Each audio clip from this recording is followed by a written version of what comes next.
चलिए सभी को गुड इवनिंग। साध्य पीएससी एकेडमी के हमारे यूट्यूब चैनल में समस्त प्रतिभागियों का स्वागत है। ये वीडियो एडीओ प्रयोगशाला परिचारक, शिक्षक भर्ती, प्री बीएड प्री डीएड प्रवेश परीक्षा, पुलिस, आबकारी आरक्षक के लिए बहुत इंपॉर्टेंट होने वाला है। आपको पता है हमारी सीरीज चल रही है कंप्लीट साइंस, जहां पे मैंने बायोलॉजी के ऑलरेडी पार्ट 1 और पार्ट 2 यूट्यूब में कराया हुआ है। आप साध्य PSC academy by Rakesh sir complete science करके सर्च करेंगे तो हमारी 2 और वीडियो आपको देखने को मिल जाएगी। आज की क्लास में आपको एक इम्पोर्टेंट सेक्शन पे हम लोग बात करेंगे, इम्पोर्टेंट चैप्टर पे बात करेंगे। उससे पहले आप सभी को बता दूं, अगर प्रयोगशाला परिचारक की तैयारी करना चाहते हैं, क्योंकि 9 मई 2025 से इसके फॉर्म पुनः व्यापम के वेबसाइट पे शुरू होने जा रहे हैं। तो बिल्कुल अगर आप साइंस बस पढ़ना चाहते हैं तो मात्र 899 रुपए में हमारी ये जो हमारी साइंस की स्पेशल बैच है, केवल साइंस है ना, प्रयोगशाला परिचारक के लिए। हालांकि साध्य पीएससी एकेडमी 9 तारीख से ही एक नई बैच लेकर आ रही है, जहां से हम लोग 15 मई से क्लासेस शुरू करने जा रहे हैं। वो बिल्कुल फ्रेश होगा। तो अगर आप साइंस बस पढ़ना चाहते हैं तो ये बैच साध्य पीएससी एकेडमी के एप्लीकेशन पे जाके इसको ज्वाइन कर सकते हैं, साथ ही साथ दिए गए नंबर पे कॉल करके कर सकते हैं। चलिए बिना देरी के हम लोग आज जो चैप्टर है उसकी शुरुआत करते हैं। उससे पहले आपको एक बार और अवगत करा दूं कि प्रयोगशाला परिचारक के लिए हमारी special batch, fresh batch, new batch, जहां पे जियोग्राफी हमारे अविनाश सर जी, मैं स्वयं फिजिक्स, केमिस्ट्री, बायोलॉजी और पर्यावरण, साहू सर, सीजीजीएस और मनीष सर के द्वारा एमसीक्यू, ये व्यापक रूप से एक स्पेशल स्ट्रेटजी और रणनीति के तहत 3 अगस्त प्रयोगशाला परिचारक को टारगेट करते हुए ये बैच लाई जा रही है। आपको क्या करना है, मात्र और मात्र साध्य पीएससी एकेडमी का एप्लीकेशन डाउनलोड करना है या फिर दिए गए नंबर पे कॉल करके इस बैच को ज्वाइन कर लेना है। चलिए आज के क्लास में हम लोग समझते हैं बेटा विटामिन्स को। बहुत इंपॉर्टेंट चैप्टर है जहां पे हम लोग विटामिन्स के बारे में तो बात करेंगे, साथ ही साथ विटामिन के बाद हम लोग कुछ डिसीज के बारे में भी बात करेंगे कि भाई कौन कौन से वो मानव रोग हैं, कौन कौन से विटामिन्स हैं, और हम देखेंगे कि आज जो एनिमल किंगडम वाले पोर्शन है उसको कंप्लीट करने की कोशिश करेंगे। चलिए कुणाल जी, प्रतिमा जी, सबका स्वागत है। एक बार जोरों शोरों से वीडियो को लाइक जरूर कर देना, क्योंकि आपका लाइक मुझे मोटिवेशन देता है और मैं और लंबे समय तक आपको क्या कर सकता हूँ, पढ़ा सकता हूँ। तो चलिए स्टार्ट करते हैं विटामिन कि भाई विटामिन क्या है। तो सबसे पहले ये विटामिन और इस शब्द की जनक जो है, इस शब्द को जो देने वाला है वो कौन है भाई? फंक। एक फंक नाम के वैज्ञानिक थे, जिसका पूरा नाम कैसिमिर फंक जिसको बोल सकते हैं। ये फंक ही है जिन्होंने विटामिन शब्द को प्रतिपादित किया। एक्चुअली 1912 की बात है ना। 1912 में जब फ्रंक ने रिसर्च किया तो उनको पता चला कि जो विटामिन होते हैं वो सूक्ष्म पोषक तत्व होते हैं। ये एग्जाम में पूछा गया कि विटामिन क्या चीज है, तो विटामिन जो बेटा वो सूक्ष्म पोषक तत्व है, माइक्रो न्यूट्रिएंट है, एलिमेंट। ये सूक्ष्म पोषक जो तत्व है ये मानव शरीर अपने आप नहीं बना सकता है। मतलब अगर आपको विटामिन का सेवन करना है तो आपको कहीं ना कहीं उसके सोर्सेस को ही सेवन करना पड़ेगा, उसके सोर्सेस को आपको क्या करना पड़ेगा, अपनाना पड़ेगा।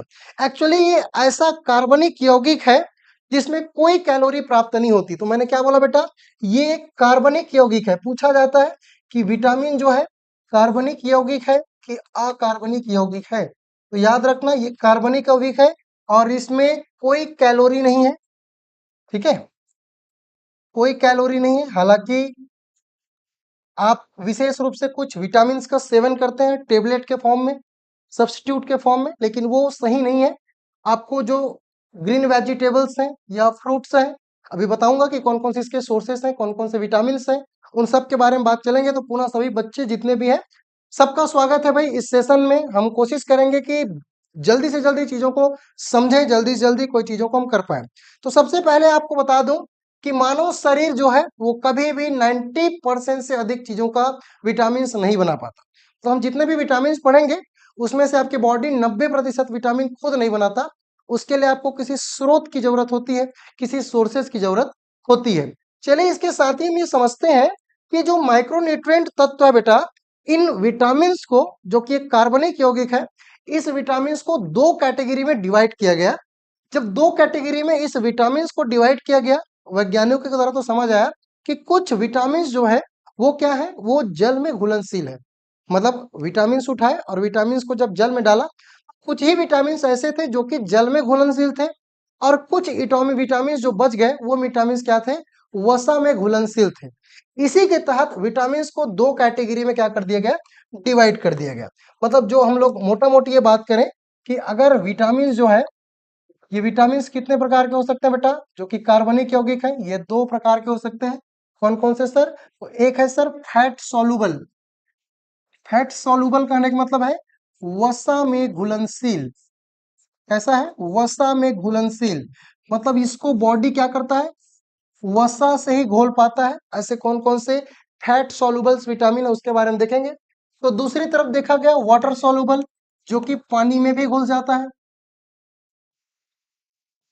जल में घुलनशील, जो कि पानी में भी क्या हो जाता है, घुल जाता है। ठीक है, तो ये देखा गया भाई फैट सॉल्युबल और वाटर सॉल्युबल के तहत। अब ध्यान से इन चीजों को देखने से पता चला कि फैट सॉल्युबल जो विटामिन है वो कौन कौन से हैं, और वाटर सॉल्युबल विटामिन है वो कौन कौन से हैं। तो जो जल में घुलनशील विटामिन है वो देखा गया विटामिन बी, और बी के जितने भी कॉम्प्लेक्स थे, जैसे कि विटामिन बी के complex B1, B2, B3, B4, B5, B6, B7, B9, B11, B12 अभी देखेंगे। और जो विटामिन सी है, ये दोनों कैसा है, जल में घुलनशील है। मतलब ये दोनों विटामिन आपके मूत्र के मार्ग से, है ना, मूत्र मार्ग से क्या हो सकता है, बाहर निकल सकता है, क्योंकि ये जल में घुलनशील है। वाष्प बनाएंगे बॉडी में, और ऐसा विटामिन जो कि जल में घुल जाएगा। आपने मान के चलो विटामिन बी खाया या विटामिन सी खाया, जिसके सोर्सेस अलग अलग है, वो खाएंगे तो आपके बॉडी में चूंकि पानी है ही है, तो वो पानी क्या करेगा, उस विटामिन को घोल लेगा।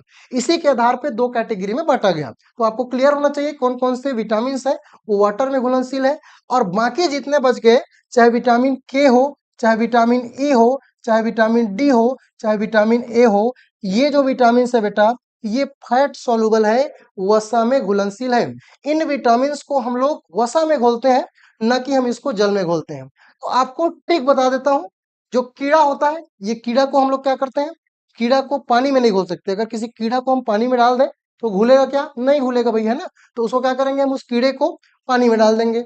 तो पानी में डालेंगे तो घुलेगा नहीं, तो हम उसको वसा में डाल देंगे, और जब वसा में डालेंगे तो वो कीड़ा क्या हो जाएगा, वो कीड़ा क्या हो जाएगा, घुल जाएगा।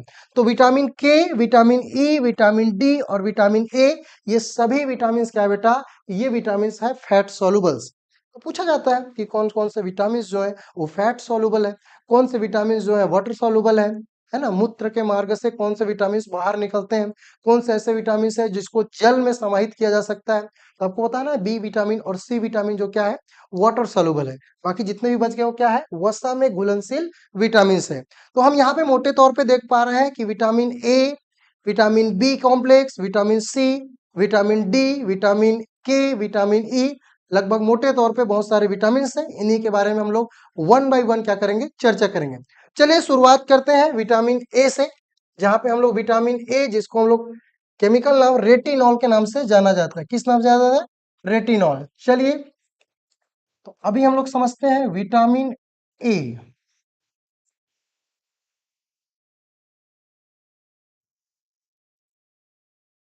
गुड आफ्टरनून भाई, गुड आफ्टरनून। चलिए सभी बच्चे, जितने भी बच्चे हैं, सबसे निवेदन है कि एक बार मोटिवेशन के रूप में वीडियो को लाइक जरूर कर देना, है ना। आपके लाइक मोटिवेशन प्रदान करते हैं और ऐसे ही वीडियो लाने के लिए प्रेरित करते हैं। ऑलरेडी हमारी जो वीडियोस हैं मैराथन, वो बिल्कुल आपके यूट्यूब में डली हुई है। हमारी जो सीरीज चल रही है, स्पेशल एडियो सीरीज, प्रयोगशाला परिचारक सीरीज, जहां पे हम कंप्लीट साइंस को यूट्यूब में फ्री में पढ़ाएंगे। ठीक है, चलिए, तो अब बात आता है विटामिन ए। और विटामिन ए का जो सीधा संपर्क है वो आपके आंखों से है। आपके जो आंख है, इस आंख का कुछ स्पेशल पार्ट है। इस आंख का जो स्पेशल जिस पार्ट को हम बोलते हैं बेटा, वो है रेटिना। क्या है, रेटिना। और जो ये रेटिना है, ये क्या करता है, प्रतिबिंब को बनाता है, पर्दे की तरह कार्य करता है। जो रेटिना होता है वो ह्यूमन बॉडी के आईज में कनेक्ट होते हैं, जो कि पर्दे को बनाने का काम करता है, पर्दे में चित्र बनाने का काम करता है। चूंकि ये पर्दे में चित्र बनाने का कार्य करता है, इसी के नाम पर रेटिनॉल रखा गया है, इसका केमिकल नेम। कहने का मतलब ये है बेटा कि जो रेटिनॉल रखा गया वो रेटिना के आधार पर रखा गया है। चूंकि विटामिन ए का सीधा संपर्क किससे है, आंख से। किससे है, आंख से। अगर आप पर्याप्त मात्रा में विटामिन ए का सेवन करते हैं तो आपके आंख क्या रहेंगे, स्वस्थ रहेंगे। आपके आंख तरोताजा रहेंगे। आपकी जो दृश्य शक्ति है वो बहुतायत सुसज्जित रहेगी। आप चीजों को स्पष्ट रूप से देख पाएंगे। आपको कभी चश्मा नहीं लगेगा। चश्मा लग भी जाएगा तो आप अगर विशेष रूप से ध्यान देंगे तो वो चश्मा निकल भी जाएगा। इसके लिए आपको इन चीजों को ध्यान रखना है कि हमको कुछ स्पेशल सोर्सेस को लेके चलना पड़ेगा। तो सर कौन कौन से वो स्पेशल सोर्सेस हैं जो कि हेल्प इन विजन है। हेल्प इन विजन कहने का मतलब देखने में या दृष्टि में मददगार है। तो आपको बता दूं सबसे पहले जो इंपॉर्टेंट चीज हो जाता है वो है बेटा बीटा कैरोटीन। वो बीटा कैरोटीन जो कि पर्याप्त मात्रा में गाजर में पाए जाते हैं। किसे पाए जाते हैं? गाजर में पाए जाते हैं। तो आपको याद रखना है अगर आप बीटा कैरोटीन का सेवन करते हैं जो कि गाजर में पर्याप्त मात्रा में निहित होता है, ये आपके आंख की दृष्टि क्षमता क्या करता है? सुसज्जित करता है।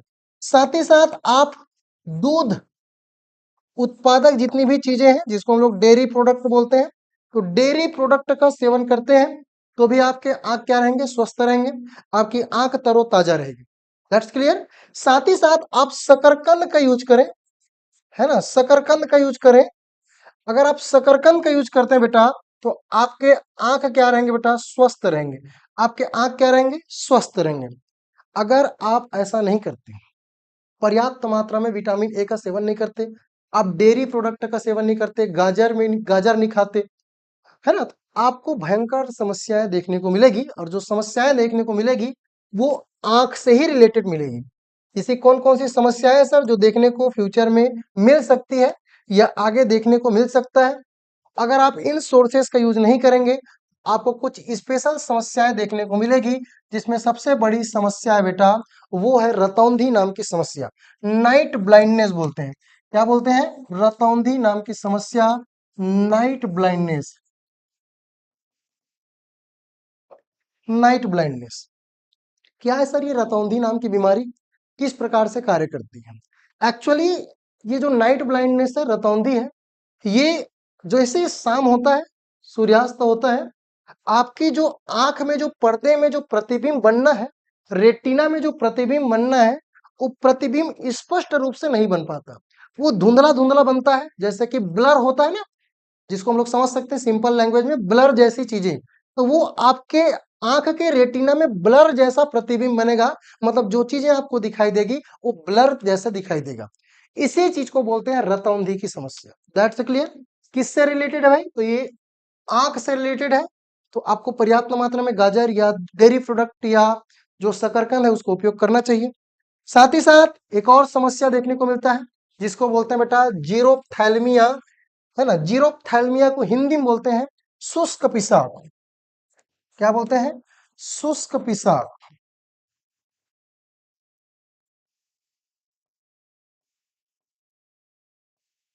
जीरोप्थैल्मिया क्या है सर? ये जीरोप्थैल्मिया क्या है? ये शुष्क पिसाब, इसको समझ लेते हैं। एक्चुअली जो शुष्क पिसाब होता है ये बहुत भयंकर समस्या है। आप रोना चाहते हैं लेकिन जो आपके लैक्रिमल जो ग्लैंड है, जिसके बारे में मैंने आपको बताया था कि जो अश्रु ग्रंथि है, लैक्रिमल ग्लैंड, ये अश्रु ग्रंथि से आंसू नहीं निकलते। मतलब आप रोएंगे तो लेकिन आपके आंसू जो है वो बाहर नहीं निकलेगा। जो अश्रु ग्रंथि है उसमें पर्याप्त मात्रा में आंसू का निर्माण नहीं होगा। आप रो रो के थक जाएंगे लेकिन आपके आंसू ही नहीं निकलेगा। क्यों नहीं निकलेगा? क्योंकि ये सीधा से प्रभावित करता है आपके लैक्राइमल ग्लैंड को, ये सीधा प्रभावित करता है आपके अश्रु ग्रंथि को। तो दैट्स क्लियर। चीजों को आपको समझना है कि भैया रटना नहीं है यहाँ पे कि रतौंधी क्या है, विटामिन ए की कमी से रतौंधी, तो रतौंधी क्या हो आपको पता होना चाहिए, है ना। शुष्क पिसाब जीरोप्थैल्मिया जिसको बोलते हैं इंग्लिश में, वो क्या है आपको पता होना चाहिए। तो जीरोप्थैल्मिया, लाइक्राइमल ग्लैंड पर्याप्त मात्रा में आंसू का निर्माण नहीं कर पाता, जिसके कारण से कोई व्यक्ति रोता तो है लेकिन उसका आंसू नहीं निकल पाता। अब आंसू नहीं निकल पाएगा तो बहुत बड़ा समस्या है, बड़ा समस्या हो जाएगा, है ना। जैसे किसी का शादी वादी हो रहा है, अब उसको जीरोप्थैल्मिया की समस्या है, वो पर्याप्त मात्रा में गाजर का सेवन कर ही नहीं रहा है, डेयरी प्रोडक्ट का सेवन कर ही नहीं रहा है, शकरकंद का सेवन कर ही नहीं रहा है। अब वो बच्चा या बच्ची रोना तो चाहते हैं, रोना तो चाहती है, लेकिन उसकी पर्याप्त मात्रा में आंसू ही निकल रहे हैं, तो लोगों को क्या लगेगा? नौटंकी कर रहे हैं, है ना। तो ये बहुत भयंकर समस्या है। दोनों प्रकार की समस्या, चाहे नाइट ब्लाइंडनेस हो चाहे शुष्क पिशाच हो। भाई नाइट ब्लाइंडनेस भी बहुत बड़ी समस्या है। जैसे ही शाम होगा, जैसे ही अंधेरा होगा, आपको नाइट में ब्लाइंडनेस की समस्या बढ़ जाएगी। वो चीजें ब्लर ब्लर दिखाई देगा। तो वो बहुत इंपॉर्टेंट है कि आपको चीजें स्पष्ट रूप से दिखाई दे। तो इसके लिए आपको क्या करना है? पर्याप्त मात्रा में गाजर का सेवन करना है, क्योंकि गाजर में होता है बेटा बीटा कैरोटीन। क्या होता है? बीटा कैरोटीन, जो कि आपके रेटिना के लिए बहुत इंपॉर्टेंट है। रेटिना क्या है? बहुत इंपॉर्टेंट है। ठीक है, चलिए उम्मीद है आपको समझ आया होगा कि ये क्या चीजें हैं, क्या चीजें नहीं है। ठीक है, तो रेटिना जो कि सीधी तरीके से प्रभावित नहीं होती। चलिए आगे बढ़ते हैं, आगे कॉन्सेप्ट समझते हैं, जहां पे हम विटामिन डी के बारे में देखेंगे भाई, है ना, कि विटामिन डी क्या चीज है। एक्चुअली मैं जो आप लोगों को लाइन से नहीं पढ़ा रहा हूं, उसके पीछे कारण ये है कि हम जो पहले पढ़ा रहे हैं वो है फैट सॉल्युबल। क्या है भाई? वसा में घुलनशील, है ना। हम देखें ना, दो कैटेगरी में बांटे हैं, तो वसा में घुलनशील है कौन? Vitamin A. ऐसे ही कौन कितने विटामिन है भाई? कीड़ा। तो जितने भी कीड़ा है, विटामिन के, विटामिन ई, विटामिन डी और विटामिन ए, इसके बारे में हमने पहले बात कर लिया है कि विटामिन के, विटामिन ई, विटामिन डी और विटामिन ए, जिसमें से मैंने आपको विटामिन ए के बारे में पढ़ा दिया कि विटामिन ए कैसा है? वसा में घुलनशील है। वैसे ही बेटा भी विटामिन डी के बारे में पढ़ेंगे, और विटामिन डी भी कैसा है? ये भी एक फैट सॉल्युबल विटामिन है ना। ये भी क्या है? एक वसा में घुलनशील विटामिन है। चलिए, तो अगला जो विटामिन हम लोग पढ़ने जा रहे हैं वो कौन सा है भाई? Vitamin D. विटामिन डी जिसका रासायनिक नाम कैल्सीफेरॉल। ठीक है, पूछा जाता है कि भाई विटामिन डी जिसका रासायनिक नाम क्या है ना, तो बताना है कि विटामिन डी का रासायनिक नाम क्या है? कैल्सीफेरॉल। और विटामिन ए जिसके बारे में पढ़ चुके हैं, उसका रासायनिक नाम क्या है? रेटिनॉल। ये विटामिन डी भी एक फैट सॉल्युबल है।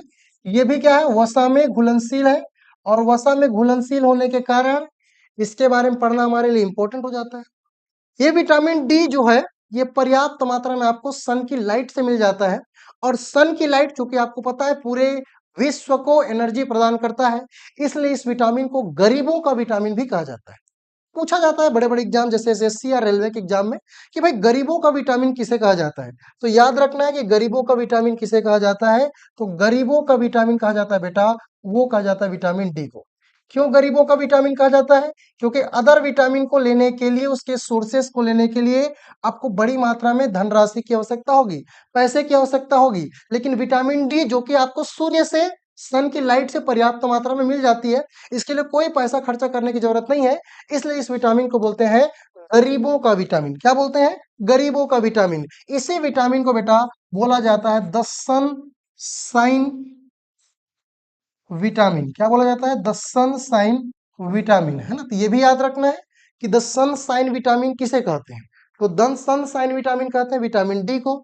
गरीबों का विटामिन किसे कहते हैं? विटामिन डी को। इसका रासायनिक नाम अगर पूछ दिया जाए तो आपको बताना है कैल्सीफेरॉल होता है सर। क्या होता है? कैल्सीफेरॉल होता है। एक्चुअली जब शरीर में कार्बोहाइड्रेट बनता है, तो ये कार्बोहाइड्रेट आपके विटामिन डी को बनाने का कार्य करता है। विटामिन डी को पर्याप्त मात्रा में बढ़ाने का कार्य करता है। ये दोनों तरीके से हो सकते हैं, अलग अलग तरीके से, D2 और D3 के रूप में। हालांकि ये, इसके लिए आप पर्याप्त मात्रा में मशरूम खा सकते हैं, मछली का सेवन कर सकते हैं, अन्य सोर्सेस, दही का सेवन कर सकते हैं, है ना। अगर आप पर्याप्त मात्रा में क्या खाते हैं भाई? मछली खाते हैं, दही खाते हैं, मशरूम खाते हैं। ठीक है, सूर्य से तो मिलता ही है ना, जो सन की लाइट है, सन की लाइट से तो पर्याप्त मात्रा में मिलता ही है। ये सभी क्या है? इसके सोर्सेस हैं। तो इन सोर्सेस के थ्रू आपको पर्याप्त मात्रा में विटामिन डी की प्राप्ति होती है। लेकिन ये देखा गया कि विटामिन डी किसी के शरीर में पर्याप्त मात्रा में नहीं बन रही है या नहीं बना पा रही है, तो बहुत बड़ी समस्या देखने को मिलती है। छोटे बच्चों में इस कैल्शियम की कमी कारण, क्योंकि विटामिन डी जो है शरीर में कैल्शियम का निर्माण करता है, और अगर विटामिन डी पर्याप्त मात्रा में नहीं बन पाता तो छोटे बच्चों में इन कैल्शियम की कमी से एक भयंकर रोग उत्पन्न होता है। ये भयंकर रोग कौन सा है सर? तो ये भयंकर जो रोग है बेटा, इसको बोलते हैं रिकेट्स। क्या बोलते हैं? रिकेट्स। ये रिकेट्स किसमें देखने को मिलता है? ये रिकेट्स देखने को मिलता है बेटा छोटे बच्चों में। किसमें देखने को मिलता है? छोटे बच्चों में। जो छोटे छोटे बच्चे होते हैं, उसकी पैर जो कि सीधी होनी चाहिए, वो पैर सीधा ना होकर थोड़े से तिरछे हो जाते हैं। उसकी हड्डियां क्या हो जाती है? मुड़ जाती है, कैल्शियम की कमी के कारण। ये बच्चे छोटे बच्चों में दिखाई देते हैं। जो छोटे बच्चे हैं, लगभग 2 साल, 3 साल, 4 साल, 1 साल, इनकी जो पैर प्रॉपर तरीके से सीधी होनी चाहिए, वो पैर तिरछे हो जाते हैं, जिसके कारण से उसके पैर मुड़े होते हैं। ये कैल्शियम के कमी कारण या फिर विटामिन डी की कमी कारण होता है। तो पर्याप्त मात्रा में डॉक्टर, कोई भयंकर समस्या नहीं है, इसके लिए डॉक्टर को पर्याप्त इलाज कराएंगे तो आपको कैल्शियम देंगे। उस कैल्शियम का डोज रहेगा 3 महीने का। अगर आप पर्याप्त मात्रा में इसका सेवन कराते हैं तो बच्चे को जो समस्या है वो उससे निजात पा सकते हैं। एक्चुअली ये बच्चों में तो देखा गया, लेकिन वृद्धों में विटामिन डी की कमी से और भयंकर बड़ी समस्या देखने को मिली। कौन कौन से समस्या है सर? तो एक समस्या देखने को मिला, वो है ऑस्टियोमिलिसिस।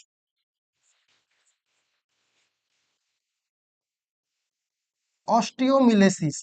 और एक और समस्या देखने को मिला, और वो है ऑस्टियोपोरोसिस।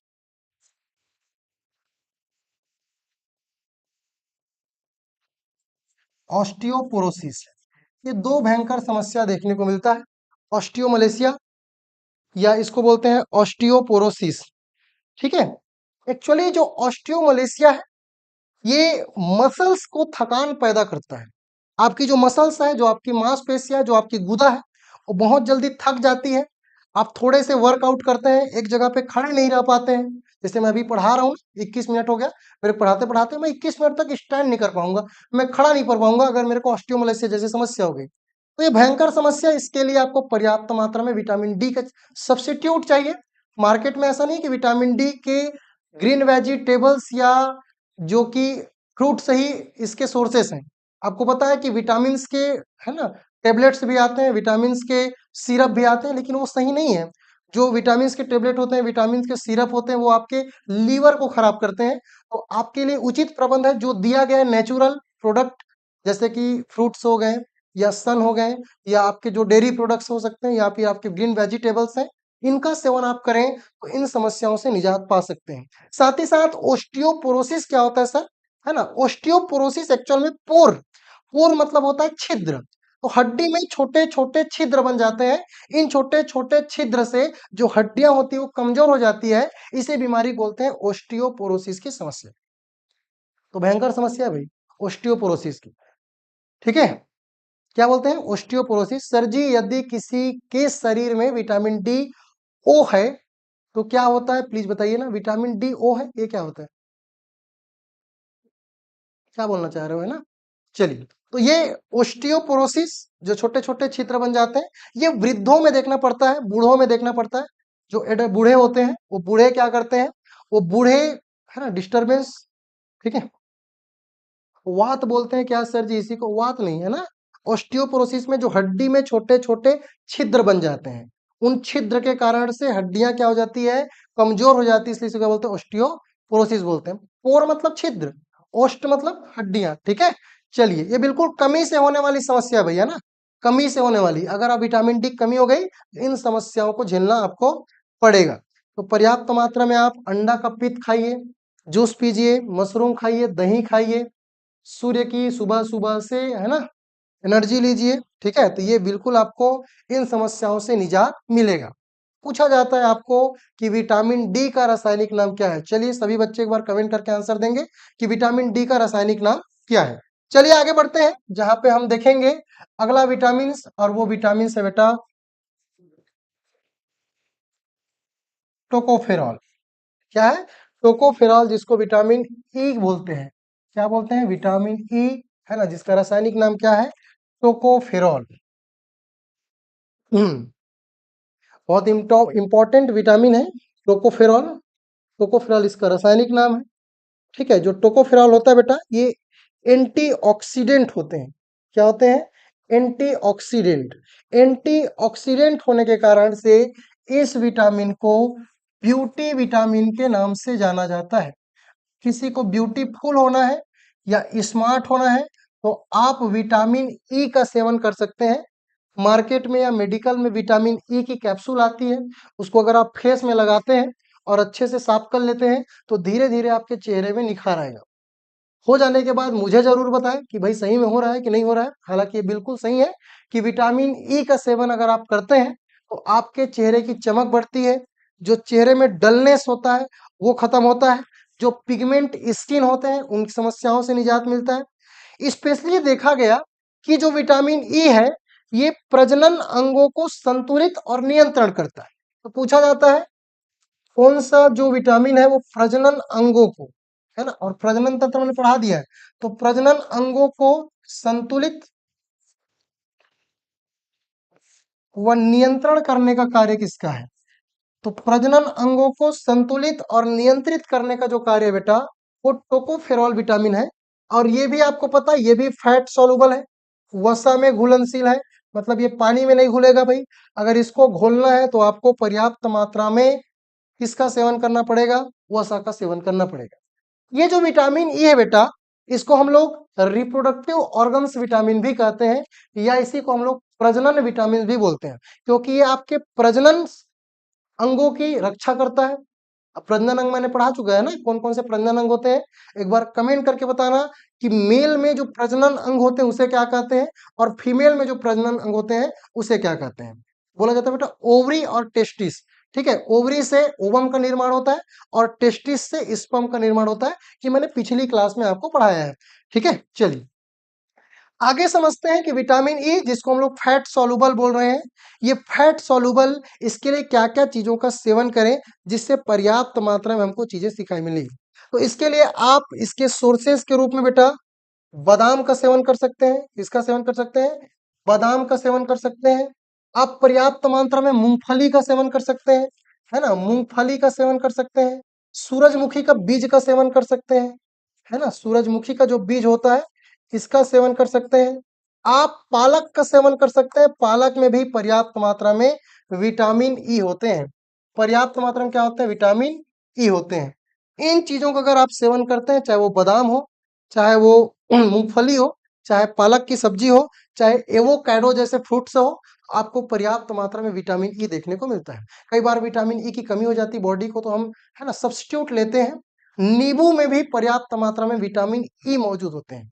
आप नींबू का भी सेवन कर सकते हैं। हमने कोरोना काल में देखा कि कोरोना काल में हमने विटामिन ई की बहुत जरूरत थी, विटामिन सी की बहुत जरूरत थी, तो हम नींबू को, है ना, पानी में अच्छे से निचोड़ निचोड़ कर पिया करते थे। तो ये पर्याप्त मात्रा में चीजों को बढ़ावा देता है। सर मान के चलिए कि इन चीजों की कमी हो गई, तो कौन सा रोग बॉडी में देखने को मिलेगा? ठीक है, आपने तो बता दिया सर कि भाई बादाम खाइए, मूंगफली खाइए, पालक की सब्जी खाइए, नींबू का सेवन करें, हरे पत्तेदार सब्जी खाइए, सूरजमुखी का बीज खाएं। अगर ऐसा नहीं करते हैं तो ये सीधा आपके रिप्रोडक्टिव ऑर्गन्स को डायरेक्ट प्रभावित करता है, और फीमेल में एक भयंकर समस्या देखने को मिलता है। वो समस्या बेटा बांझपन, स्टेरिलिटी बोलते हैं,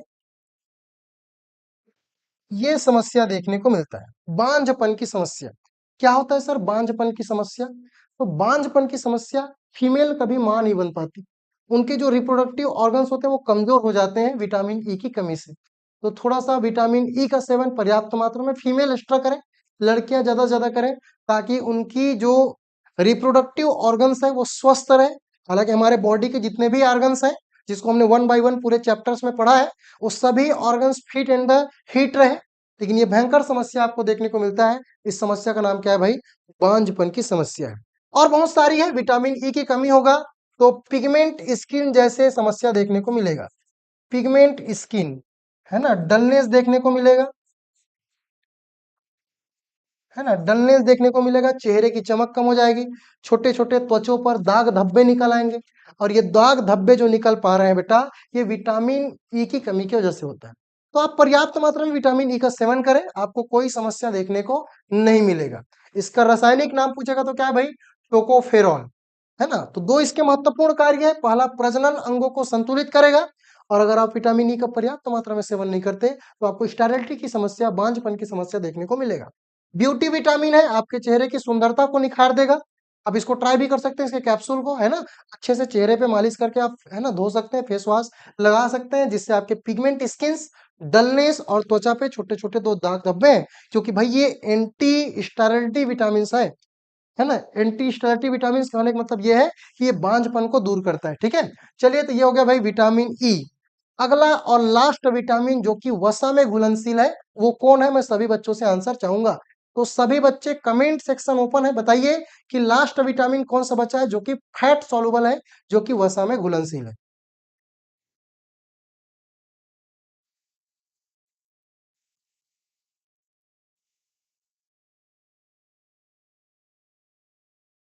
चलिए भाई, तो हमने पूरा विटामिन ए देख लिया और अभी पढ़ेंगे लास्ट विटामिन जो कि आपके फैट सॉल्युबल है। और ये कौन सा है भाई? विटामिन के। कौन सा विटामिन है? विटामिन के। बहुत बढ़िया, सभी बच्चों का आंसर आ रहा है, मैं देख पा रहा हूँ। चलिए, तो विटामिन के बारे में थोड़ा सा देख लेते हैं भाई, विटामिन के क्या बोल रहे हैं। साथ ही साथ आपको बता दूं, अगर आप प्रयोगशाला परिचारक की तैयारी करना चाहते हैं या कर रहे हैं तो साध्य पीएससी एकेडमी आपके लिए एक फ्रेश बैच 9 मई से इसके रजिस्ट्रेशन हालांकि शुरू हो चुके हैं, और रजिस्ट्रेशन शुरू हो चुका है तो आपको दिए गए नंबर पे कॉल करना है और तत्काल प्रयोगशाला परिचारक की ऑनलाइन या फिर ऑफलाइन जैसी आपकी इच्छा, आप चाहे कहीं पे भी रहो, छत्तीसगढ़ के या भारत में, आप तैयारी कर सकते हो। इस बार है ना, खासियत क्या रहेगा कि भाई जियोग्राफी जो पढ़ाएंगे वो अविनाश सर पढ़ाएंगे। ये यूपीएससी मेंस 2 टाइम्स दे चुके हैं। अभी हाल ही में छत्तीसगढ़ का एसआई भर्ती निकला था, उसमें है ना इनका लगभग हो ही गया था, बट कुछ कारण से फिजिकल में नहीं जा पाए, तो जिसके कारण से है ना बाकी यूपीएससी दे चुके हैं। मेरे को जानते ही हो, मैं स्वयं साइंस पढ़ाऊंगा। मनीष सर आपके एमसीक्यू सेशन लेंगे, और साहू सर बताने की जरूरत नहीं है ना, किसी पहचान की जरूरत नहीं है कि छत्तीसगढ़ में छत्तीसगढ़ को बेस्ट पढ़ाने का जो लहजा, जो तरीका, जो भाषा है, वो साहू सर से बेटर और कोई नहीं। ठीक है, तो बिल्कुल आपको एक संगठित बैलेंस टीम दिखाई दे रही है प्रयोगशाला परिचारक के लिए। बिल्कुल आप ज्वाइन कर सकते हैं, जितने भी बच्चे जो कि प्रयोगशाला परिचारक की तैयारी करना चाहते हैं। कल से इसके फॉर्म व्यापम के वेबसाइट पे भरना शुरू हो रहे हैं, तो जो बच्चे फॉर्म भरना चाहेंगे वो बिल्कुल भरा देंगे। हम बहुत जल्दी एमसीक्यू साइंस का भी लाएंगे। ठीक है, पहले हमारी थ्योरी क्लासेस हो जाएगी, उसके बाद हम कोशिश करेंगे कि बिल्कुल इसके पीछे काम किया जाए। चलिए, अगला जो विटामिन हमको पढ़ना है बेटा, वो विटामिन कौन सा है? वो विटामिन है विटामिन के। कौन सा है? विटामिन के। और विटामिन के जिसका रासायनिक नाम क्या है भाई? फिलोक्विनोन। तो पूछा जाता है विटामिन के का रासायनिक नाम क्या है, तो विटामिन के का रासायनिक नाम क्या है? फिलोक्विनोन। ये भी एक फैट सोलुबल विटामिन है। फैट सोलुबल विटामिन है, कहने का मतलब ये भी एक वसा में घुलनशील विटामिन है। ये भी वसा में घुल जाता है, और वसा में घुलने के कारण इस विटामिन को फैट सोलुबल कहा जाता है। ठीक है, एक्चुअली सर ये कार्य क्या करता है, सबसे इंपॉर्टेंट तो ये है। तो ये जो कार्य करता है बेटा, वो कार्य करता है रक्त का थक्का जमाने में मदद करता है ना। ब्लड जो क्लॉटिंग होता है उसका कार्य है जो आपका रक्त का थक्का जमाने में,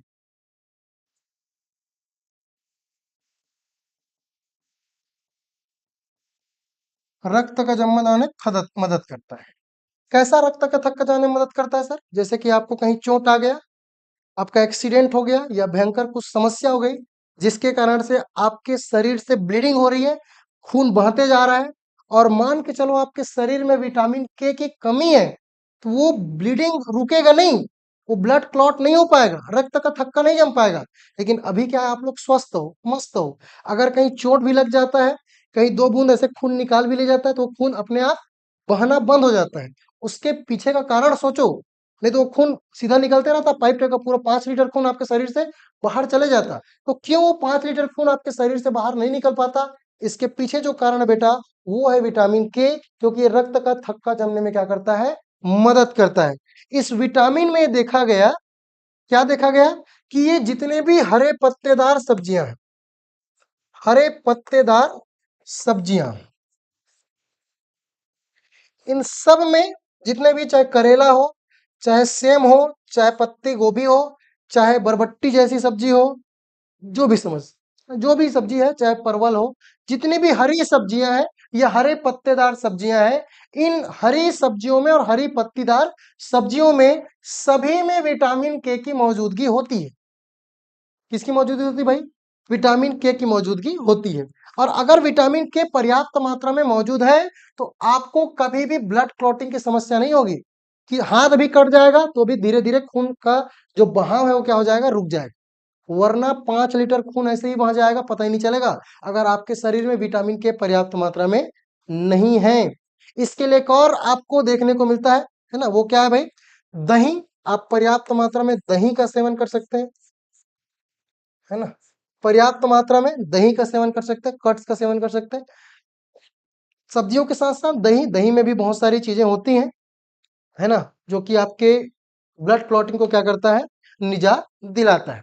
चलिए, तो हमने देखा भाई कि कौन कौन से फैट सॉल्युबल है, कौन कौन से वाटर सॉल्युबल है।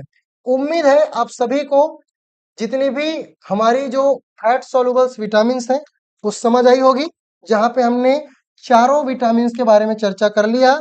जहां पे हमने विटामिन के को भी देख लिया जो कि वसा में घुलनशील है, विटामिन ई को भी देख लिया जो कि वसा में घुलनशील है, विटामिन डी को भी देख लिया, ये भी वसा में घुलनशील है, विटामिन ए को भी देख लिया, वसा में घुलनशील है। चलिए अब बात करते हैं विटामिन बी के कॉम्प्लेक्स और सी की, जो कि जल में घुलनशील है। बहुत इंटरेस्टिंग है विटामिन बी और उसके कॉम्प्लेक्स।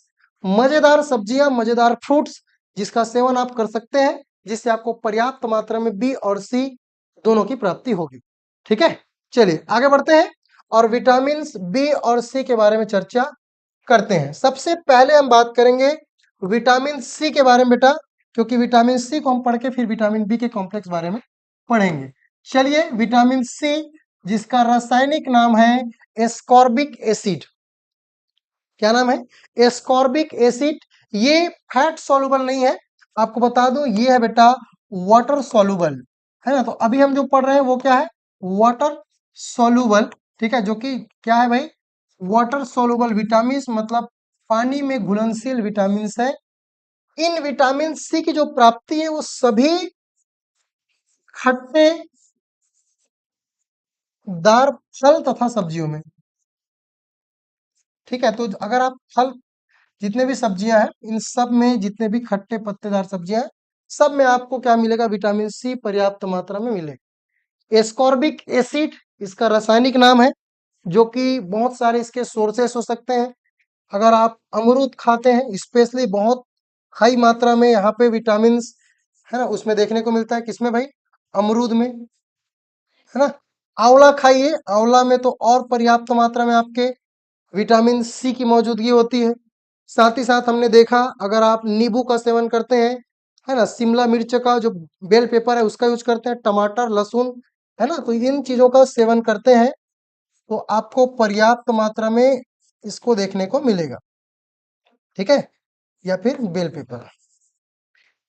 बेल पेपर कहने का मतलब बेटा ये शिमला मिर्चा है, जो कि पीले कलर का शिमला मिर्च होता है। जब आप पिज्जा खाते हो तो पिज्जा में जो कि येलो कलर का जो शिमला मिर्च यूज किया जाता है उसी को बेल पेपर बोलते हैं।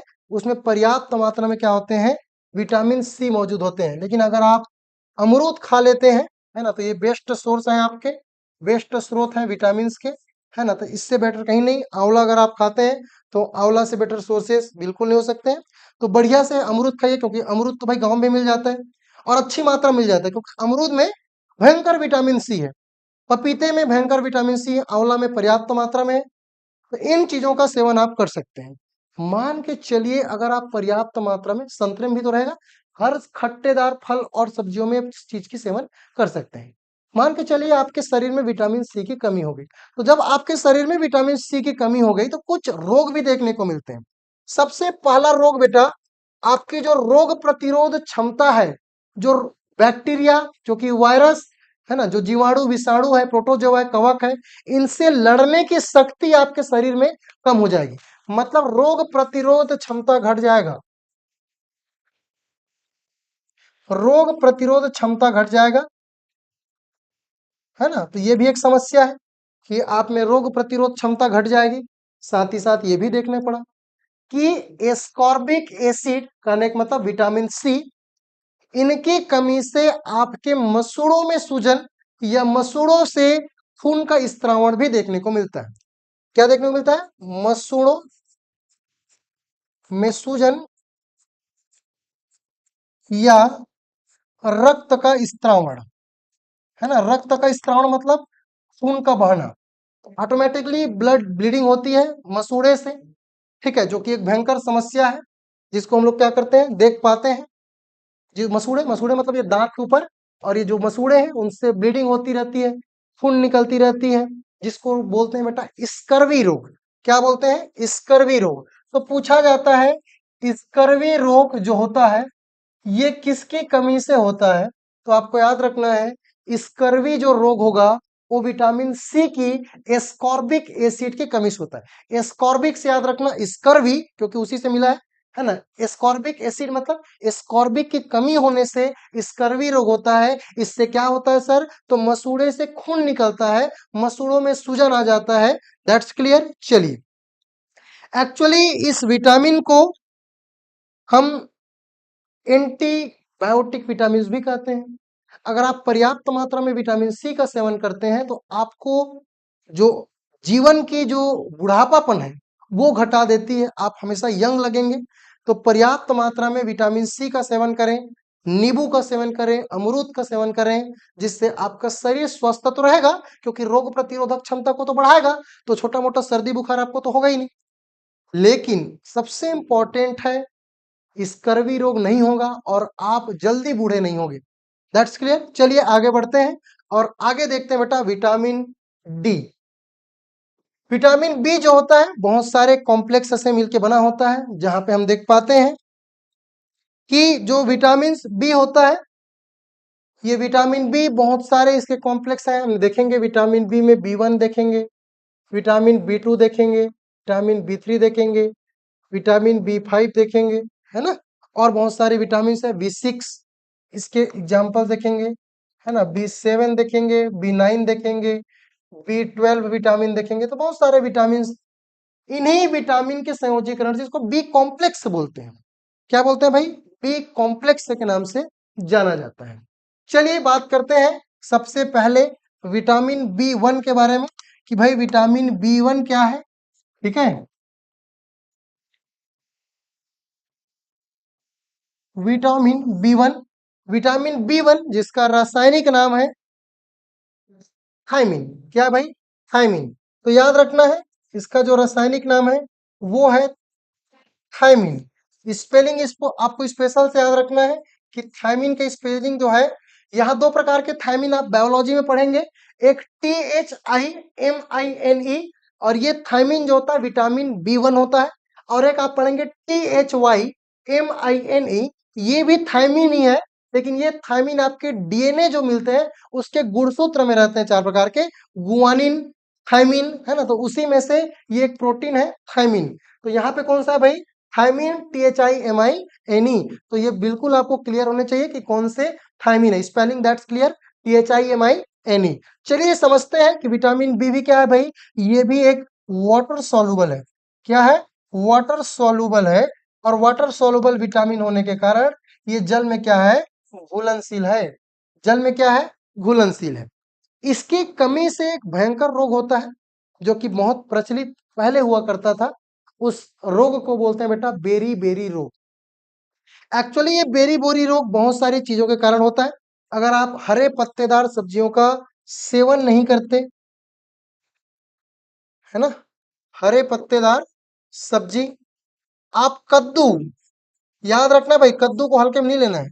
अगर आप कद्दू खाते हैं, अगर आप हरे पत्तेदार सब्जी खाते हैं, जामुन, याद रखना भाई, जामुन ब्लैकबेरी, अगर आप जामुन खाते हैं, या आप मांस मछली और अंडे खाते हैं, आपको पर्याप्त मात्रा में विटामिन डी दिखाई दे, सॉरी विटामिन बी1 दिखाई देंगे। क्या दिखाई देंगे, विटामिन बी1। तो हरे पत्तेदार सब्जी खाइए, कद्दू खाइए, मांस खाइए, अंडे खाइए, मछली खाइए, आपको विटामिन बी1 ऑटोमेटिक मिल जाएगा। अब ये विटामिन बी सर, बी1 करता क्या है, तो विटामिन बी1 आपके पाचन क्रिया को सुव्यवस्थित रूप से संचालित करता है। अगर आप कद्दू खाते हैं तो अच्छे से आपका पाचन होगा, जामुन खाते हैं तो अच्छे से पाचन होगा, आप हरे पत्तेदार सब्जी खाते हैं तो अच्छे से पाचन होगा। आप कद्दू का सेवन, मांस मछली का सेवन करेंगे तो आपकी पाचन शक्ति में, आपके आहार नाल में कोई समस्या नहीं आएगी। लेकिन कभी कभी ऐसा होता है कि आप ज्यादा एल्कोहल सेवन कर लेते हैं, ज्यादा मात्रा में शराब पी लेते हैं, तो शराब पीने के कारण आपके डाइजेस्टिव सिस्टम या जो आपके पाचन तंत्र है वो सही से कार्य नहीं करता। मतलब एल्कोहल इसके लिए क्या करता है, बाधा उत्पन्न करता है। क्या उत्पन्न करता है, बाधा उत्पन्न करता है। हालांकि इन चीजों का अगर आप सेवन नहीं करते तो बॉडी में एक भयंकर समस्या देखने को मिलेगा, और ये समस्या है बेटा बेरी बेरी रोग। कौन सी समस्या है, बेरी बेरी रोग। तो पूछा जाता है विटामिन बी1 की कमी से कौन सा रोग होता है, बेरी बेरी रोग होता है। चलिए कोई मुझे बताएगा कि ये बेरी बेरी रोग होता क्या है? हमने सुना तो है बचपन से, 9वीं क्लास से पढ़ते आ रहे हैं कि भाई बेरी बेरी रोग, लेकिन ये बेरी बेरी रोग है क्या चीज? चलिए कौन बताएगा भाई?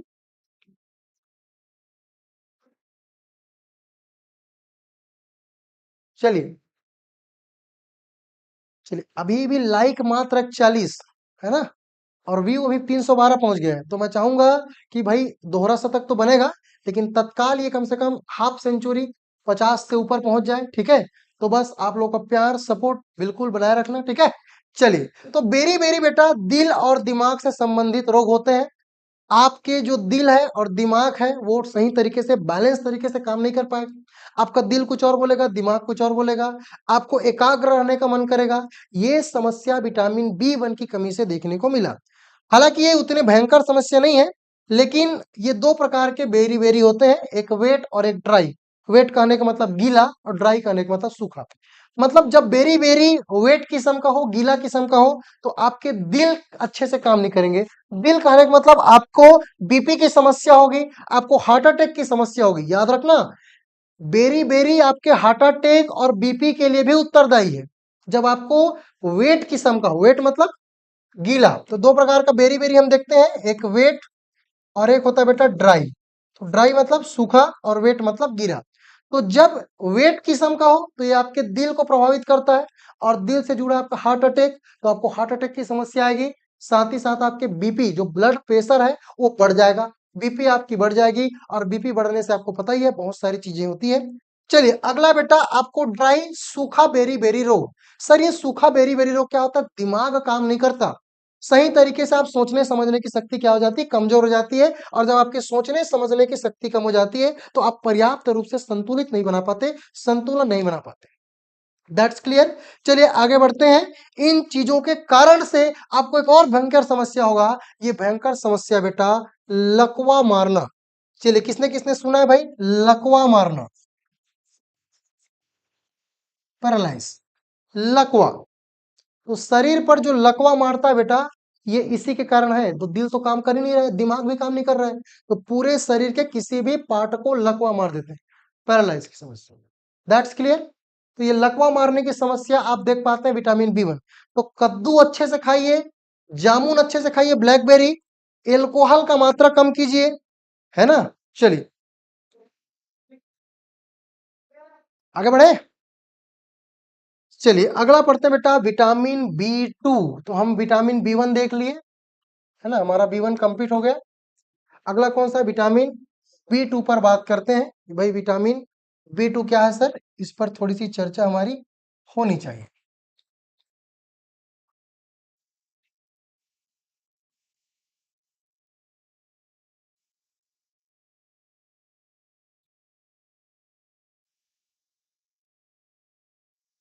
चलिए थोड़ा सा पानी पी लेता हूँ, ठीक है?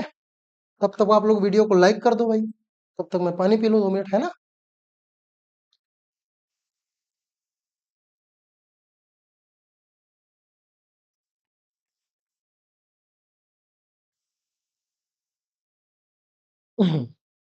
चलिए, राइबोफ्लेविन बोलते हैं इसका रासायनिक नाम। पूछा जाता है कि भाई विटामिन बी 2 का रासायनिक नाम क्या है, तो राइबोफ्लेविन। क्या नाम है भाई? राइबोफ्लेविन इसका रासायनिक नाम है। और जो राइबोफ्लेविन होता है, इसको हम अलग अलग एंजाइम्स के रूप में, अलग अलग एंजाइम्स के नाम से जानते हैं, ठीक है? चलिए लाइक 49 पहुंच चुका है, ठीक है? एक बच्चा बचा है जो लाइक नहीं किया अभी तक, है ना? कर दोगे तो 50 हो जाएगा।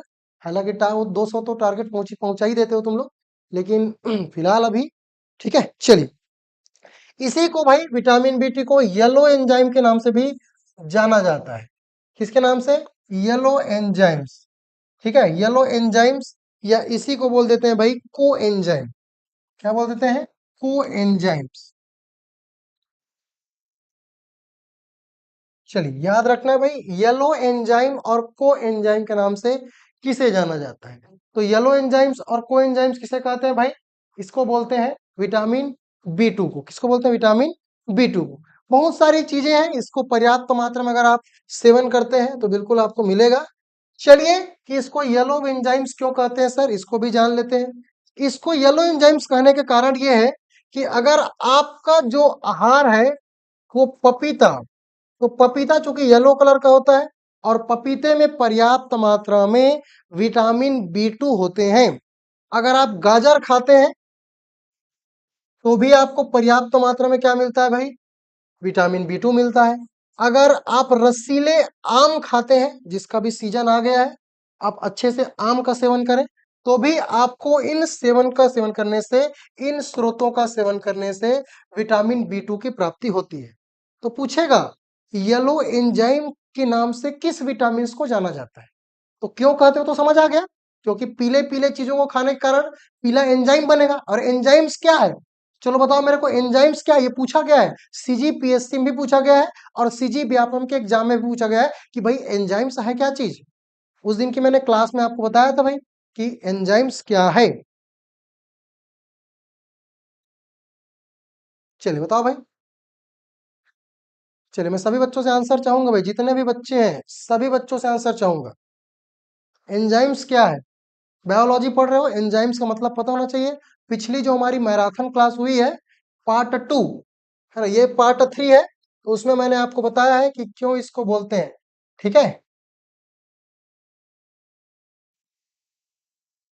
चलिए साथ ही साथ आपको बता दूं कि अगर कोई आपके रिश्तेदार या स्वयं आप सीजीटेट नहीं निकाल पाए हैं पिछले वाला, तो आपको पता है 1 फरवरी को 2026 को सीजीटेट छत्तीसगढ़ माध्यमिक शिक्षा मंडल, सॉरी व्यावसायिक मंडल जो सीजी व्यापम है, वो 1 फरवरी को कराने जा रही है।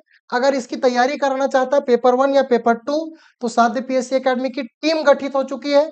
सोमवार से आपकी क्लास शुरू हो रही है, ऑनलाइन या ऑफलाइन दोनों मोड में आप किसी भी तरीके से इसकी तैयारी कर सकते हैं। रजिस्ट्रेशन ओपन हो चुका है। चलिए बेटा आपको बता दूं एंजाइम्स क्या है। एंजाइम्स जो होते हैं बेटा वो प्रोटीन होते हैं। दैट्स वेरी गुड भाई प्रतिमा, है ना, और कौन है भाई, मनीषा, मोना नाग, ईसा गजेन, वेरी गुड वीरेन। ठीक है, तो ये जितने भी एंजाइम्स होते हैं बेटा, ये एंजाइम्स क्या है, प्रोटीन है। क्या है, प्रोटीन है। तो पूछा जाएगा मान के चलो कि भाई बताइए कि एंजाइम्स होते क्या है, तो आपको बताना है एंजाइम्स क्या है भाई, एंजाइम्स आपके प्रोटीन होते हैं। चलिए, अगर आप विटामिन बी 2 का सेवन नहीं कर पाते हैं तो आपको कौन सी समस्या देखने को मिलेगा, तो आपको एक समस्या देखने को मिलेगा। वो समस्या है आपके होंठ का फटना, है ना, होंठ फटना की समस्या देखने को मिलेगा। आपके होंठ क्या होंगे, बहुत ज्यादा मात्रा में फटने लगेंगे, जिसको बोलते हैं भाई होंठ फटने की समस्या या कोलोरोसिस की समस्या।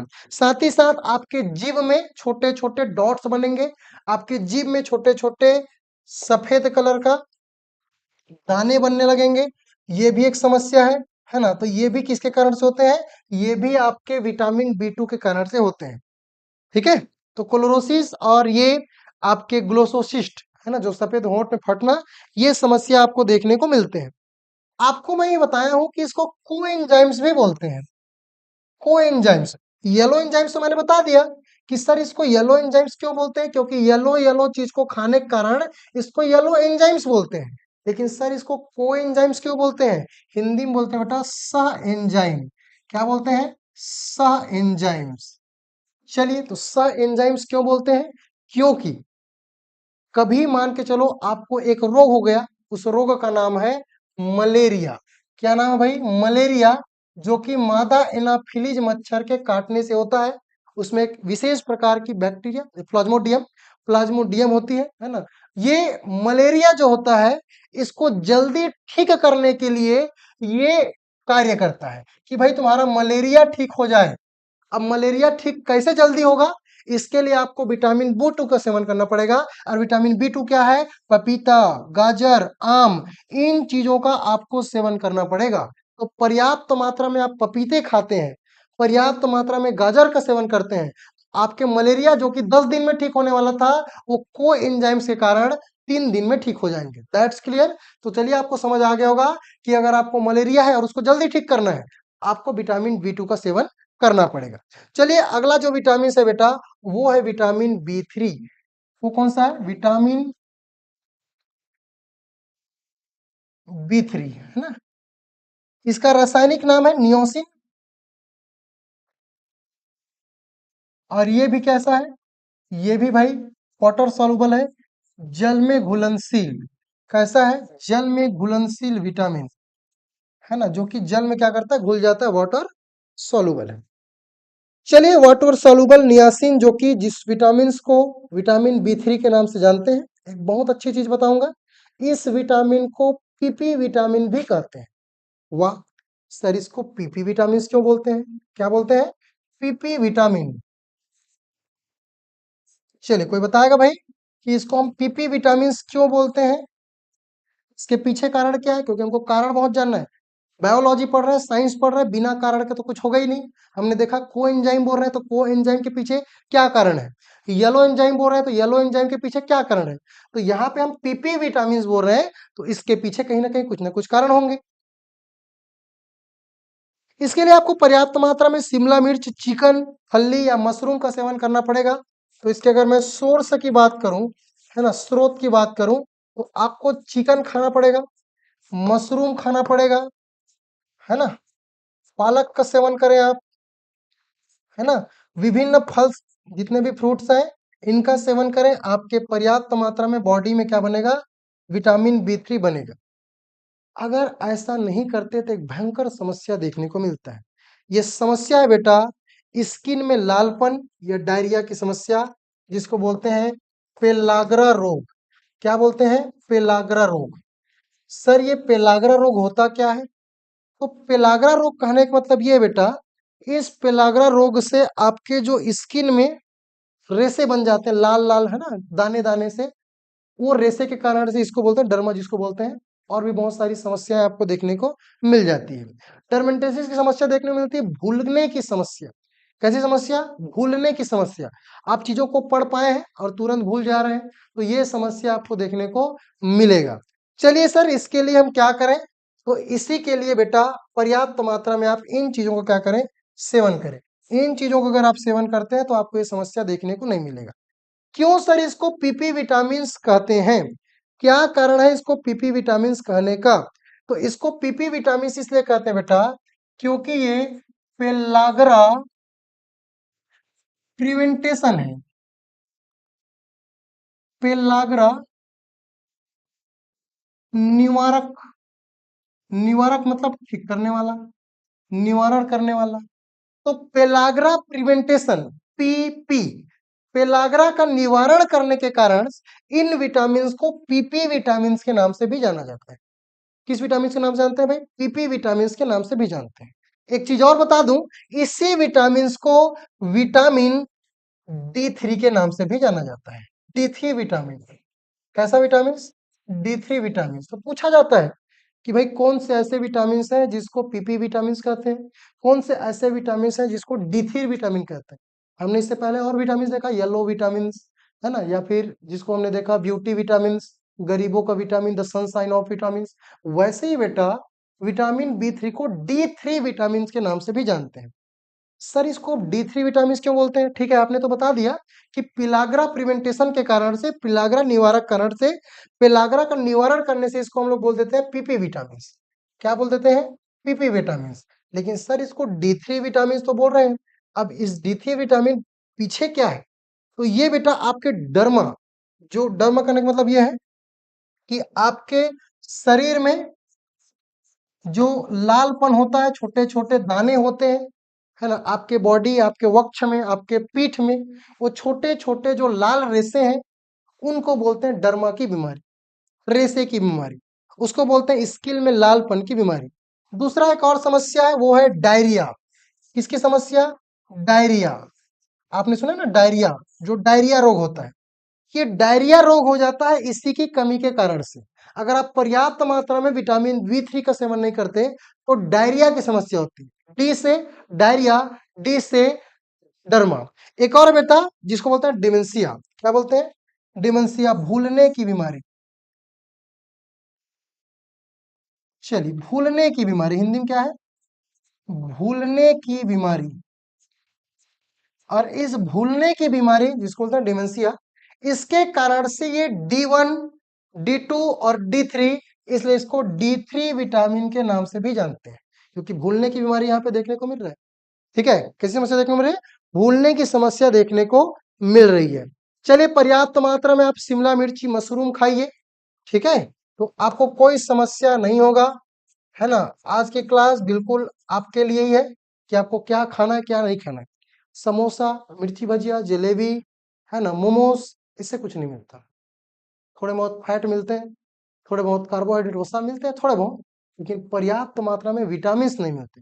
और विटामिन ऐसे हैं जो आपके शरीर नहीं बना सकते। तो विटामिन अगर शरीर नहीं बना सकते तो इसके निश्चित आपको सोर्सेस लेने पड़ेंगे, इसके सब्स्टिट्यूट लेने पड़ेंगे। और अगर आप पर्याप्त मात्रा में सोर्सेस लेते हैं तो इसके बहुत सारे बेनिफिट्स आपको भी देखने को मिलेंगे।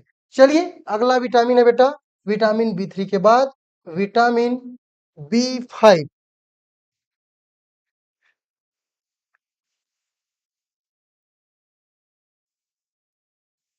विटामिन B5, इस विटामिन B5 का नाम है पेंटाथोनिक एसिड, है ना। रासायनिक नाम पूछते हैं तो याद रखना, पेंटाथोनिक एसिड, पेंटाथोनिक एसिड बोल देते हैं, है ना। कई बार एग्जाम में पूछा गया, बताओ भाई कि विटामिन B5 जिसको हम लोग और किस नाम से जानते हैं, तो इसको पेंटाथोनिक एसिड के नाम से जाना जाता है। ये विटामिन B5 आपके स्किन और आपके हेयर दोनों के लिए महत्वपूर्ण है। तो ये बेनिफिट किसको देते हैं? आपके स्किन और आपके हेयर। आपकी जो बाल की मजबूती है, जो आपके स्किन है, ये मजबूत होते हैं। इसके लिए आपको शहद का सेवन करना पड़ेगा, आपको मांस मछली का सेवन करना पड़ेगा, है ना। ये अगर आप सेवन करते हैं, साथ ही साथ एक फल आता है, उस फल का नाम है एवोकैडो। क्या नाम बेटा? एवोकैडो। साथ ही साथ पालक का अगर आप सेवन करते हैं तो भी आपको पर्याप्त मात्रा में बेनिफिट्स देखने को मिलेंगे। तो ये बढ़िया है, आप शहद का सेवन करें, आप मांस मछलियों का सेवन करें, एवोकैडो का सेवन करें, आप पालक का सेवन करें, तो ये बेनिफिट्स आपको देखने को मिलेगा और आपको पेंटाथोनिक एसिड की प्राप्ति हो जाएगी। सर, इसकी कमी से कौन से रोग होंगे? तो बता दो बेटा, आपके शरीर में जो पैर है, उस पैर में जलन होगा। तो बहुत सारे बच्चियों का समस्या रहता है कि सर मेरा पैर जले जले लगता है, ऐसा लगता है कि मेरा पैर जल रहा है। तो बेटा, जब पैर जल रहा है तो किसकी कमी है? वो है पेंटाथोनिक एसिड की कमी, मतलब विटामिन B5 की कमी। और विटामिन B5 की कमी मतलब आपको शहद का सेवन करना पड़ेगा, आपको मांस मछलियों का सेवन करना पड़ेगा, आपको पर्याप्त मात्रा में एवोकैडो फल खाना पड़ेगा। अगर इन चीजों का सेवन करते हैं तो आपके पैरों में जलन नहीं होगी, है ना, पैरों में जलन नहीं होगी। तो ये समस्या या रोग देखने को मिलता है, ये समस्या देखने को मिलता है।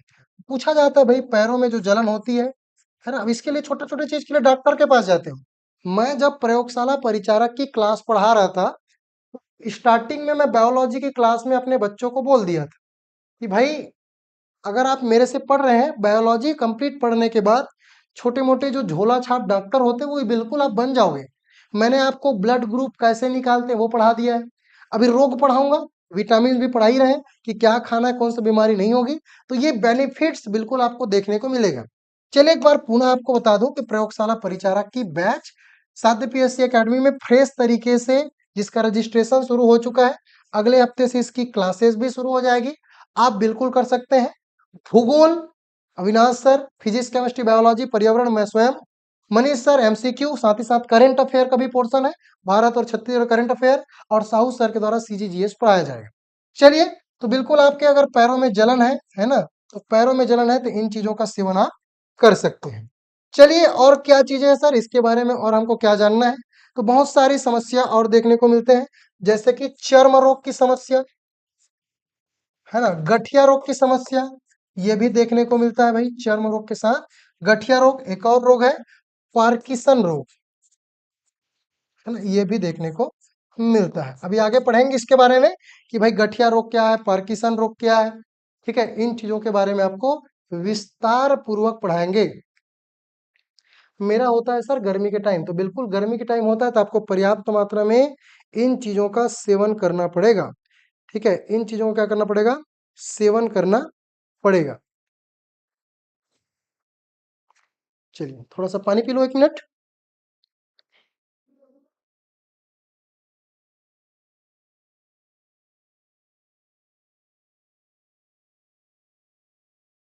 सर, पार्किंसन रोग क्या है? तो बेटा, एक जो आपके केंद्रीय तंत्रिका तंत्र है ना, उस केंद्रीय तंत्रिका तंत्र के मूवमेंट को डिसऑर्डर कर देता है ना। इसी को पार्किंसन रोग बोलते हैं। गठिया रोग में क्या होता है? गठिया रोग आपके उस दिन पढ़ा रहा था ना, यूरिन पढ़ा रहा था, तो गठिया रोग हो जाता है। ठीक है, यूरिया की मात्रा बॉडी में जम जाती है। थोड़ा सा रुक जाओ, 1 मिनट, है ना।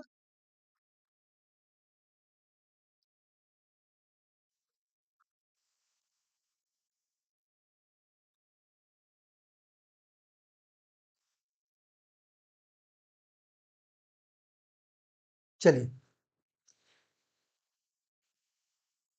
ठीक है,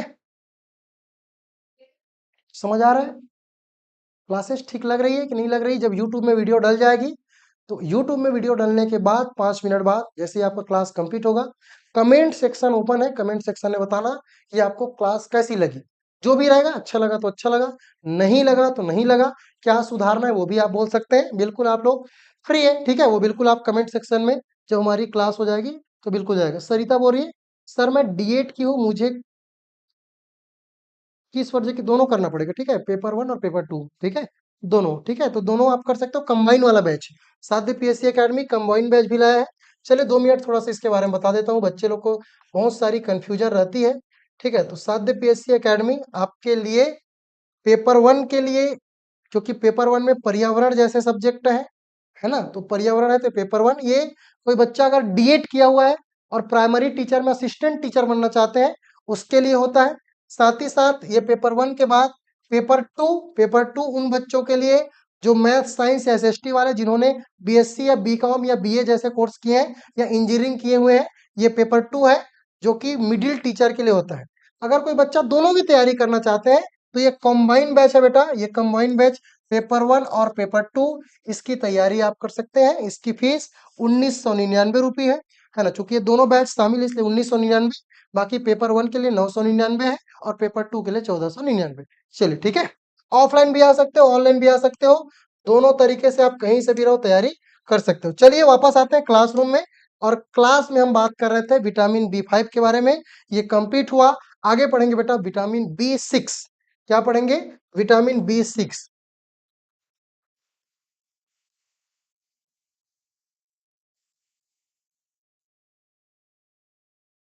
चलिए, विटामिन B6, ये विटामिन B6 क्या है, इसके बारे में ध्यान से देखते हैं। ठीक है, कि भाई विटामिन B6 क्या है। इसको पैराडिक्सिन के नाम से जानते हैं, है ना, पैराडोक्सिन या पैराडिक्सिन के नाम से। तो ये इसके रासायनिक नाम है पैराडिक्सिन,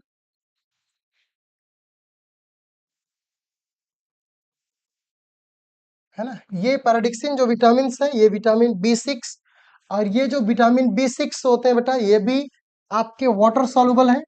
ये भी क्या है? जल में घुलनशील विटामिन है। कैसा विटामिन है? जल में घुलनशील विटामिन है। एक्चुअली जो विटामिन B6 है, ये टीबी की बीमारी में सहायक है ना, टीबी से लड़ने की शक्ति बढ़ाता है, ग्लूकोज के चपाचय में मदद करता है। तो पूछा जाता है कि भाई इसकी वर्किंग क्या है। वर्किंग मतलब कार्य प्रणाली, कार्य क्या करते हैं? तो कार्य ये अच्छे तरीके से करते हैं। कौन कौन से कार्य करते हैं? तो पहला, टीबी, ट्यूबरक्लोसिस, तपेदिक की बीमारी, तो टीबी की बीमारी में सहायक है। किसकी बीमारी में? टीबी की बीमारी में सहायक है, सा एंजाइम की तरह कार्य करता है। साथ ही साथ आपके मेटाबॉलिज्म, चयापचय की क्रिया या पाचन में सहायक है। किसमें सहायक है? पाचन में सहायक है। सर इसके लिए सोर्सेस कौन कौन से अपनाए जाए, स्रोत कौन कौन से अपनाए जाए, क्या क्या चीजें खाएं जिससे हमको विटामिन B6 पर्याप्त मात्रा में मिले? तो बेटा आप नट्स खाइए, केला का सेवन कर सकते हैं ना, बनाना, नट्स और हरे पत्तेदार सब्जियां, अंडे खा सकते हैं, है ना, इसके लिए आपको पर्याप्त मात्रा में मिलेगा। ठीक है, तो ये केला, नट्स, हरे पत्तेदार सब्जियां और मांस मछली खाते हैं, मेवे खाते हैं, तो बिल्कुल विटामिन B6 की प्राप्ति होती है। सर मान के चलिए नहीं खाएं हम, तो क्या होगा? तो आप अगर नहीं खाते हैं तो भयंकर समस्या देखने को मिलते हैं, और ये समस्या में सबसे इंपॉर्टेंट है बेटा, आप मानसिक रोगी हो जाओगे। सुनने में अजीब लगा ना? ऐसे कैसे हो सकता है? मानसिक रोगी हो जाता है। आपके दिमाग सही से काम नहीं कर पाते हैं, है ना? आपको दाद खुजली की समस्या देखने को मिलता है। तो दाद और खुजली की समस्या देखने को मिलता है, कहने का मतलब कवक, क्योंकि दांत खुजली जो है कवक के कारण से होता है, फंगस के कारण से होता है। इनकी पर्याप्त मात्रा बढ़ जाती है तो आप अच्छे से भैया मांस मछली केला खाइए, केला तो सस्ता है, नट्स खाइए, हरे पत्तेदार सब्जियों का तो सेवन आप करते ही हैं, साथ ही साथ आप मांस मछलियों का सेवन कर सकते हैं, अंडे खा सकते हैं। चलिए बताओ भाई, इसमें से कितने लोग शाकाहारी हो, कितने लोग मांसाहारी हो?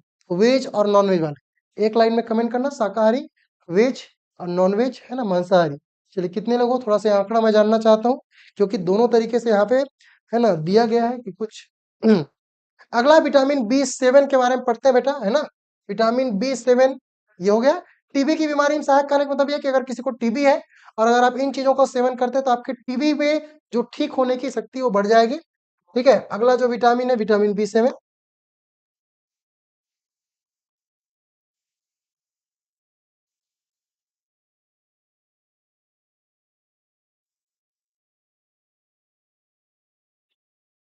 विटामिन बी 7 जिसको बोलते हैं बायोटीन।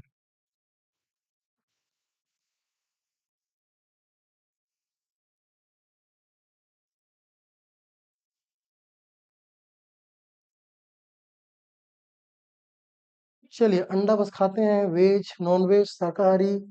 चलिए बहुत बढ़िया, मतलब शाकाहारी लोग की संख्या ज्यादा ऐसा लग रहा है मुझे। ठीक है, नॉनवेज की संख्या कम लग रही है।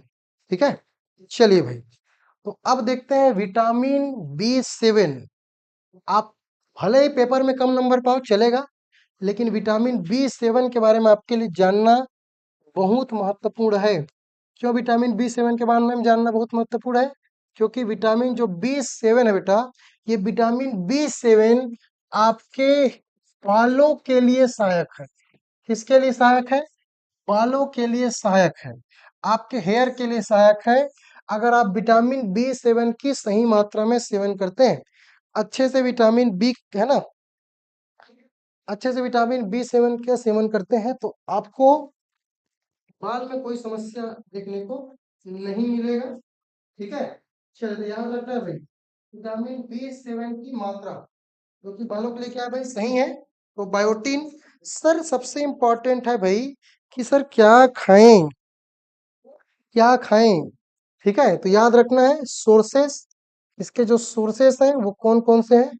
तो इसके सोर्सेस मैं आपको बता दूं, अंडे की जर्दी, आप अंडे की जर्दी का सेवन कर सकते हैं।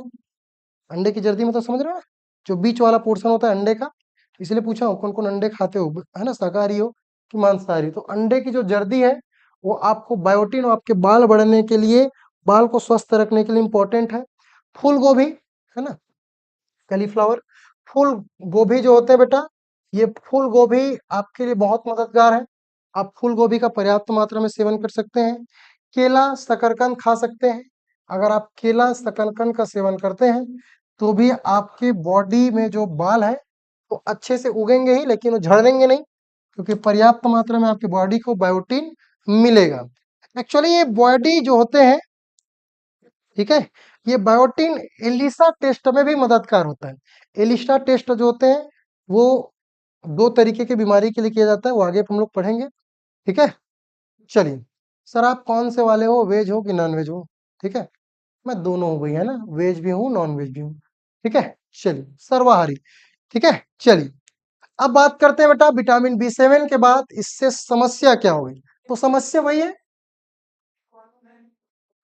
भाई, बाल झड़ेंगे, सीधी सी बात है, बाल सफेद हो जाएगा, किसी कमी से बायोटीन। तो फूल गोभी खाओ, ठंडी में सस्ता रहता है, 5-10 रुपए किलो रहता है, दबा के फूल गोभी खाओ। केला तो हमेशा सस्ता रहता है भाई, तो केला का पर्याप्त मात्रा में सेवन कर सकते हो। अंडे पर्याप्त मात्रा में खाइए, गर्मी में नहीं खाना है अंडे, ठीक है, ठंडी में आप पर्याप्त मात्रा में अंडे का सेवन कर सकते हैं। ठीक है, चलिए आगे बढ़ते हैं भाई, और अगला जो है विटामिन बी 9।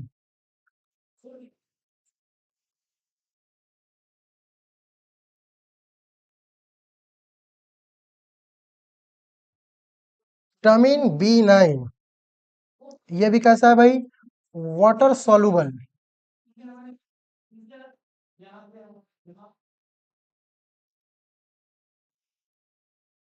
है ना। इसका फॉलिक एसिड रासायनिक नाम क्या है भाई? Folic acid. तो पूछा जाता है कि बताइए भाई विटामिन बी 9 का रासायनिक नाम क्या है? तो रासायनिक नाम आपको याद रखना है फॉलिक एसिड। फॉलिक एसिड के नाम से विटामिन बी 9 को नाम से जाना जाता है। एक्चुअली इसके बहुत सारे सोर्सेस हैं, जैसे आप पालक का सेवन कर सकते हैं, पपीते का सेवन कर सकते हैं, गाजर का भी सेवन कर सकते हैं, अंकुरित चने का सेवन कर सकते हैं, संतरे का आप पर्याप्त मात्रा में सेवन कर सकते हैं, क्योंकि अगर आप पर्याप्त मात्रा में संतरे का सेवन करते हैं या अंकुरित चने का सेवन करते हैं, आपके बॉडी को विटामिन बी 9 मिलेगा, मतलब फॉलिक एसिड मिलेगा। चलिए, तो पपीता आप सेवन करें, अंकुरित चने का सेवन करें, केले का सेवन करें, है ना। बहुत सारे और सोर्सेज जितने बताए हैं आप बिल्कुल लिख सकते हैं, पालक, पपीता। लेकिन सर समस्या क्या होगी, प्रॉब्लम्स क्या होगी अगर आप नहीं खाते हो, तो प्रॉब्लम्स क्या होगी? तो प्रॉब्लम्स में देखा गया बेटा कि अगर आपके शरीर में पर्याप्त मात्रा में फॉलिक एसिड नहीं पहुंच रहा है, बॉडी में वो आयरन की मात्रा को कम कर देगा और आपको एक भयंकर समस्या होगा। उस समस्या का नाम है एनीमिया, हिंदी में बोलते हैं रक्त अल्पता। ये समस्या देखने को मिलेगा, रक्त अल्पता या एनीमिया की समस्या दिखेगा। हीमोग्लोबिन की समस्या, जो आपके आरबीसी है वो अपरिपक्व हो जाएंगे। आरबीसी क्या हो जाएंगे? अपरिपक्व। आरबीसी कैसे हो जाएंगे? अपरिपक्व हो जाएंगे। बॉडी में फॉलिक एसिड की मात्रा को आप बढ़ाएं, है ना। आप शरीर में एनीमिया को कम करें। स्पेशली लड़कियों को ज्यादा समस्या होती है भैया ना, एनीमिया या रक्त अल्पता की कमी होती है। क्यों होती है वो हमने पिछले क्लास में आपको पढ़ा ही दिया है, ठीक है। चलिए, तो ये समस्या देखने को मिलता है, ये रोग देखने को मिलता है विटामिन बी 9 की कमी से। चलिए कमेंट सेक्शन में बताइए विटामिन बी 9 का रासायनिक नाम क्या है? सभी बच्चे, जितने बच्चे जुड़े हुए हैं 442, जिसमें से लाइक मात्र 61। मुझे याद रहेगा कि मैं इतनी गर्मी में, जब अभनपुर के साध्य पीएससी एकेडमी में लाइट नहीं थी, अब लाइट नहीं है तो पढ़ा कैसे रहा हूँ, है ना, सिस्टम के थ्रू पढ़ा रहा हूँ। फिर भी इतनी गर्मी में आपको पढ़ा रहा हूँ, लेकिन लाइक मात्र 61 है, ठीक है। तो बिल्कुल अगर वीडियो कंप्लीट हो जाए तो बिल्कुल ज्यादा से ज्यादा इसको शेयर कर देना अपने फ्रेंड सर्कल में, ताकि उनको भी विटामिन के बारे में जानकारियां मिले। चलिए, फॉलिक एसिड बोलते हैं, वेरी गुड। चलिए, लास्ट विटामिन है बेटा, और लास्ट विटामिन जो हम लोग पढ़ने वाले हैं वो है विटामिन बी 12। कौन सा है? Vitamin B 12। कौन सा विटामिन है भाई? Vitamin B 12। इसके बारे में समझ लेते हैं, विटामिन बी 12 के बारे में जान लेते हैं। इसका रासायनिक नाम है साइनोकोबालमिन। बहुत अच्छा नाम है। क्या नाम है? साइनोकोबालमिन, इसका रासायनिक नाम है। और ये साइनोकोबालमिन जो है,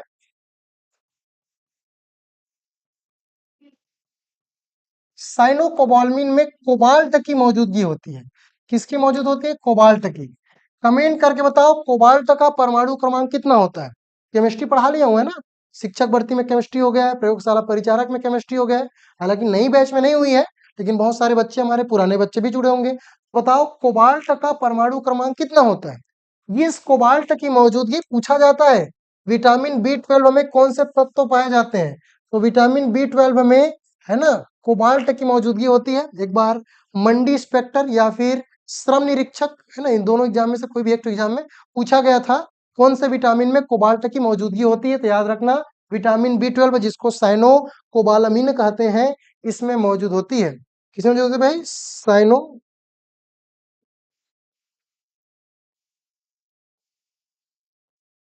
साइनोकोबाल्मिन विटामिन, है ना। इस साइनोकोबाल्मिन विटामिन में पर्याप्त मात्रा में कोबाल्ट की मौजूद होती है। किसकी मौजूद होती है? कोबाल्ट की मौजूदगी होती है। सर कहाँ से पाएंगे इस सबको? क्या खाएं तो शरीर में कोबाल्ट जाएगा? तो सर इसके लिए आप पर्याप्त मात्रा में शैवाल का सेवन करें। सर कैसे बोल रहे हो? शैवाल को कैसे खाएंगे जी? खाते हैं, समुद्र के आसपास रहने वाले समुद्री जीव को खाते हैं, जिससे उसके बॉडी में शैवाल की मात्रा चली जाती है। और जब बॉडी में शैवाल चली जाती है तो उससे विटामिन बी 12 की प्राप्ति होती है। इसके लिए आप मछली का सेवन करें पर्याप्त मात्रा में। अगर आप पर्याप्त मात्रा में मछली का सेवन करते हैं बेटा, आपको कोबाल्ट की प्राप्ति होती है। और कोबाल्ट की प्राप्ति मतलब विटामिन बी 12 की प्राप्ति। तो मछली आपके लिए एक बेहतर विकल्प हो सकते हैं। साथ ही साथ मांस खा सकते हैं, अंडा का सेवन कर सकते हैं, तो मोस्ट ऑफ द केस हम देख पा रहे हैं।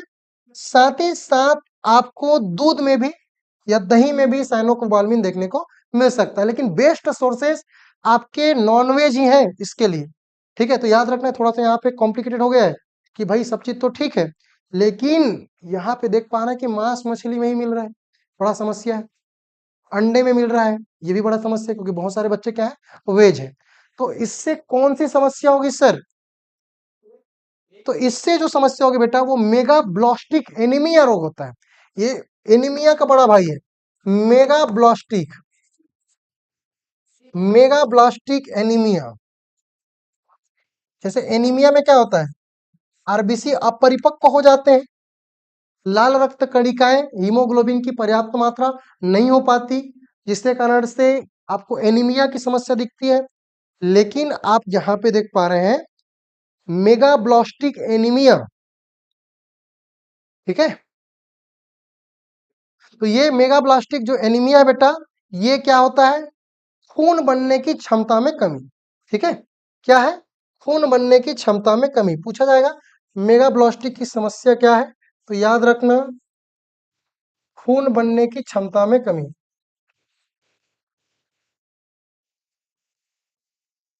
खून बनने की क्षमता में क्या है, कमी। अगर बॉडी में खून बनने की क्षमता में कमी है, हाँ, आपके बॉडी पर्याप्त मात्रा में ब्लड का निर्माण नहीं कर पा रहा है, तो ये क्या है बेटा, मेगाब्लास्टिक की समस्या। तो कई लोग को बोलते हैं ना, इतना खाता हूँ शरीर में लग ही नहीं रहा है, खून बन ही नहीं रहा है, तो क्यों नहीं बन रहा, समझ आ गया, विटामिन बी 12 की कमी है ना, विटामिन बी 12 की कमी। और विटामिन बी 12 की कमी हो जाने के कारण आपको ये भयंकर समस्या देखने को मिल रहा है। और वो समस्या कौन है बेटा, मेगाब्लास्टिक की समस्या। कैसी समस्या है, मेगाब्लास्टिक की समस्या। That's clear. चलिए, तो ये हमने पूरा विटामिन पढ़ लिया। ये भी क्या है, वाटर सॉल्युबल है। कैसा है, वाटर सॉल्युबल, जल में घुलनशील विटामिन है। ठीक है, उम्मीद है कि आपको पूरी तरीके से विटामिन समझ आया होगा। उसके रासायनिक नाम, अब वो थोड़ा सा फैक्चुअल चीजें आपको याद करनी पड़ेगी, लेकिन मैं समझने वाली चीज जो कि एक टीचर स्टूडेंट को करा सकता है, वो बिल्कुल मैं करा दिया। जितनी भी कॉन्सेप्ट थी उसको मैंने समझा दिया। उम्मीद है कि पढ़ने से ज्यादा इसको अपने डेली लाइफ में उतारो। ठीक है, मेरी भी कोशिश रहती है कि मैं अगर साइंस का टीचर हूं तो मैं भी चीजों को परहेज करूं। हालांकि भाई मुझे भी इच्छा होती है मोमोज खाने की, मुझे भी इच्छा होती है समोसे खाने की, बट हमको पता है कि समोसा मोमोज खाने से केवल फैट बढ़ेगा, पर्याप्त मात्रा में विटामिन तो मिलेगा ही नहीं। हमने कहीं पढ़ा क्या मोमोज में खाने से विटामिन बी 12 या विटामिन बी या विटामिन सी मिलता है, कहीं नहीं पढ़ा हमने, है ना। तो चीजों को आपको समझना है कि हरे पत्तेदार सब्जियां, फ्रूट्स, हो सके तो घर का सेवन करें। आपके जामुन है, अमरूद है, आम है, ये तो घर में ही मिल जाते हैं। तो इन चीजों का आप क्या कर सकते हैं, सेवन कर सकते हैं। चलिए, इस क्लास को हम यहीं रोकते हैं। आने वाले सेशन पे हम और चीजों को बेहतर तरीके से समझेंगे। ठीक है, बहुत बहुत धन्यवाद। Thank you so much. जय हिंद, जय भारत, जय छत्तीसगढ़। वीडियो को लाइक जरूर कर देना। और आपको एक चीज बता दूं कि वीडियो समाप्त होने के बाद यूट्यूब में जब जाएगी वीडियो, तो कमेंट जरूर करना और बताना कि आज की क्लास कैसे लगी।